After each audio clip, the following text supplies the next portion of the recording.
Hey, hello, medical terminology students. Again, this week we're doing two chapters. The first chapter that we talked about was chapter 11 that had to do with the blood. And now we are going into chapter 18, which is mental health. Yes, I know these two chapters don't go together, but again, trying to make sure that your weeks are kind of even in relation to the assignments, which is why blood and mental health I put together. All right, let's talk about some mental health medical terms. We also have affective disorders that are underneath the mental health.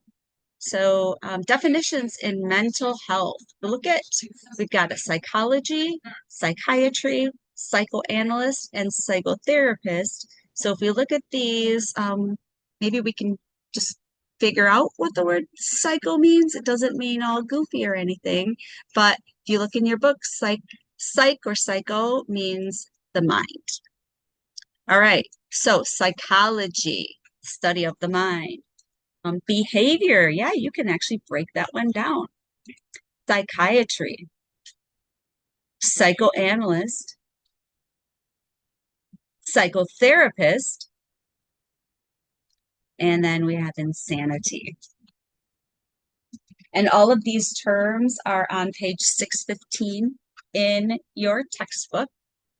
These are some members of the mental health team. There are potentially some more, but just some of them.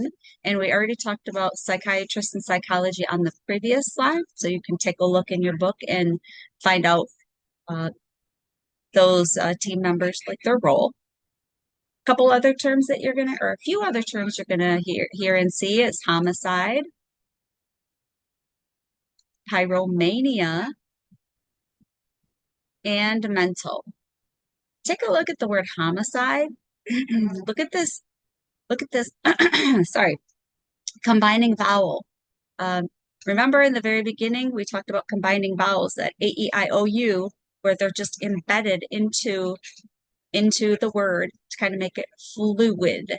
So most of the time we see O's as our combining verb, and we've seen some A's, but I don't know that we've actually come across an I yet. We might have, but again, here's an example of it doesn't matter what the combining vowel is. It just makes it, again, sound fluid. If we had homicide, it just doesn't kind of flow off of our tongue. So we put in the I for homicide. All right, breaking it down, what does affective mean? Hyperactivity. Hyper means increased or excessive. Suicidal. And unipolar.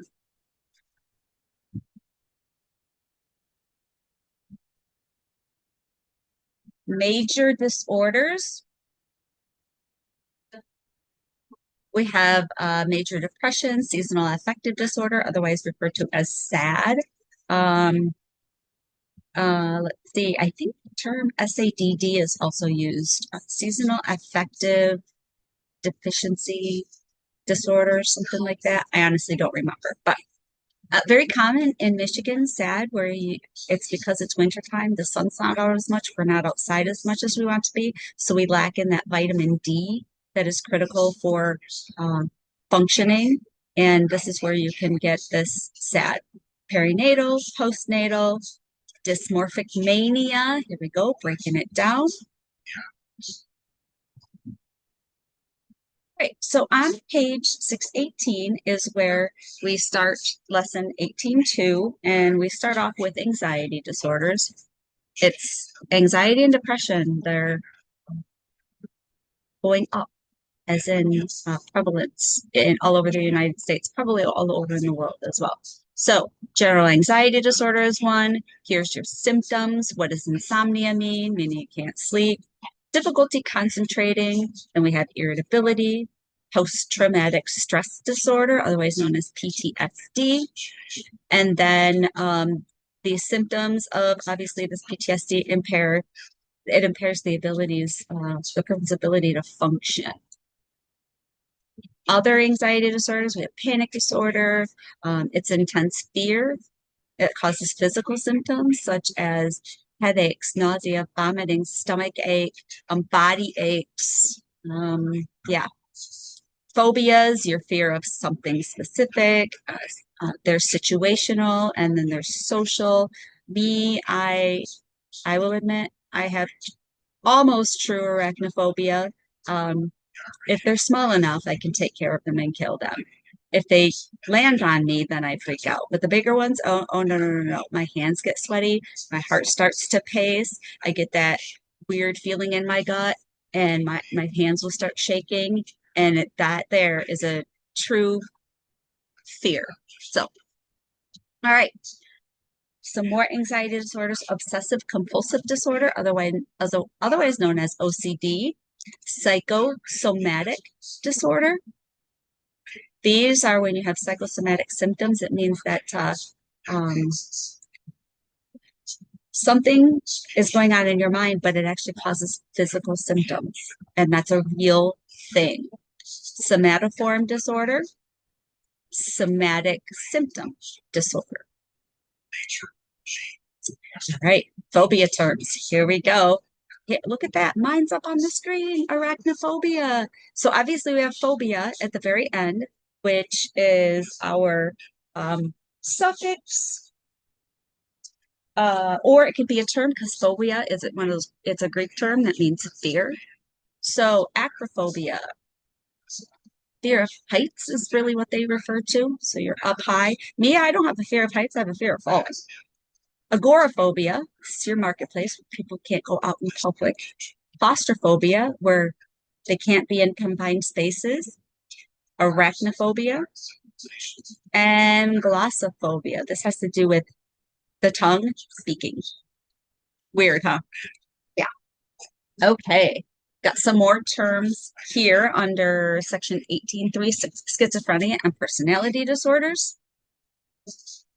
So schizophrenia here, break it down. Schizo means to split or cleave, and it means the mind.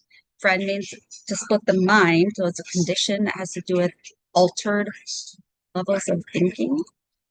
You can have disorganized speech, you can have hallucinations, delusions, paranoia, catatonia. That's where they just sit and stare. Their mind isn't doing anything.